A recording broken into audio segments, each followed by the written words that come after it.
Data visualisation की इस दुनिया में सबका स्वागत है। आज हम सब एक तरह से डेटा आर्किटेक्ट बनने वाले हैं।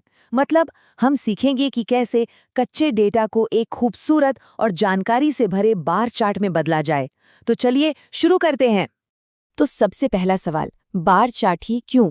जरा सोचिए, जब हम पहाड़ों की एक कतार को देखते हैं तो एक ही नज़र में पता चल जाता है कि कौन सी चोटी सबसे ऊंची है ना? बार चार्ट का काम भी बिल्कुल यही है। ये हमें अलग अलग कैटेगरीज के बीच के फर्क को तुरंत समझने में मदद करते हैं, चाहे वो सबसे ज्यादा हो या सबसे कम। चलिए सबसे पहले उस विजुअल इंजन को समझते हैं जो इन सारे बार चार्ट्स को पावर देता है। तो एक बार चार्ट क्या है? सीधे शब्दों में कहें तो ये आयताकार बार्स का इस्तेमाल करके डेटा दिखाने का एक तरीका है। हर बार की लंबाई या ऊंचाई एक वैल्यू को दिखाती है, जिससे अलग अलग कैटेगरीज की तुलना करना बहुत आसान हो जाता है। जैसे कि ये देखना कि किस महीने में सबसे ज्यादा बिक्री हुई या किस टीम ने सबसे ज्यादा गोल किए। अच्छा, अब चलते हैं हमारी असेंबली लाइन पर, यानी कच्चे डेटा से एक पूरे चार्ट तक का सफर देखते हैं। ये असेंबली लाइन ना 3 आसान स्टेप्स में काम करती है। सबसे पहले हम अपने कच्चे डेटा यानी इनपुट से शुरू करते हैं। फिर उसे अपने मैटप्लॉटलिब फंक्शन, जो कि हमारा इंजन है, उससे प्रोसेस करते हैं। और आखिर में हमें अपना आउटपुट मिलता है, एक चमचमाता हुआ नया बार चार्ट। और यहाँ देखिए कोड की कुछ लाइनें और उनका नतीजा। हमारे पास शहरों और रेवेन्यू का डेटा है। जब plt.bar कमांड का इस्तेमाल होता है तो हमें एक कच्चा बिना लेबल वाला ढांचा मिलता है। ध्यान दीजिए कि डिफ़ॉल्ट रूप से मैटप्लॉटलिब एक वर्टिकल चार्ट बनाता है, ठीक वैसे ही जैसे जमीन से कोई इमारत खड़ी की जा रही हो। लेकिन सिर्फ एक कच्चा ढांचा काफी नहीं है ना? आइए इसे और साफ सुथरा बनाने के लिए इसमें कुछ मानवीय संदर्भ जोड़ते हैं। और ये देखिए कि ये कितना आसान है। plt.title का इस्तेमाल करके एक शीर्षक जोड़ा गया है।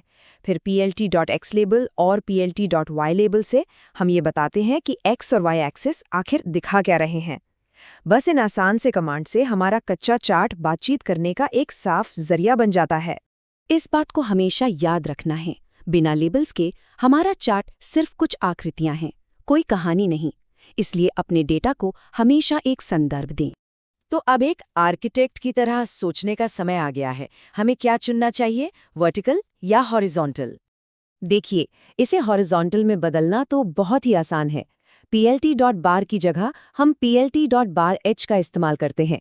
वो छोटा सा h सब कुछ बदल देता है और हमारी पूरी संरचना को 90 डिग्री घुमा देता है। ये तब बहुत काम आता है जब हमारे पास बहुत सारी कैटेगरीज हों या उनके नाम काफी लंबे हों। चलिए अब इन दोनों की आमने सामने तुलना करते हैं। वर्टिकल मोड यानी plt.bar कम कैटेगरीज और छोटे नामों के लिए सबसे अच्छा है। दूसरी तरफ हॉरिजॉन्टल मोड यानी plt.barh लंबे नामों या कई आइटम्स के लिए जरूरी हो जाता है, जिन्हें वर्टिकल एक्सिस पर दिखाना मुश्किल होता है। तो ये चुनाव पूरी तरह से जगह और पढ़ने में आसानी पर निर्भर करता है। लेकिन क्या होगा अगर इसे बनाते समय कुछ गड़बड़ हो जाए? किसी भी अच्छे आर्किटेक्ट की तरह हमें समस्याओं को पहचानना और उन्हें ठीक करना आना चाहिए। यहाँ कुछ आम समस्याएं और उनके समाधान दिए गए हैं। क्या टाइम सीरीज दिखाने के लिए बार चार्ट का इस्तेमाल कर रहे हैं? अरे नहीं, उसके लिए लाइन चार्ट बेहतर होता है। क्या चार्ट गलत दिशा में बन गया? तो एक बार चेक करें कि plt.barh का इस्तेमाल किया है या नहीं।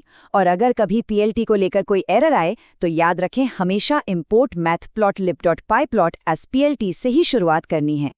ठीक है, तो अंत में चलिए इन सभी हिस्सों को जोड़कर एक मास्टर ब्लूप्रिंट तैयार करते हैं। और ये रहा हमारा मास्टर ब्लूप्रिंट।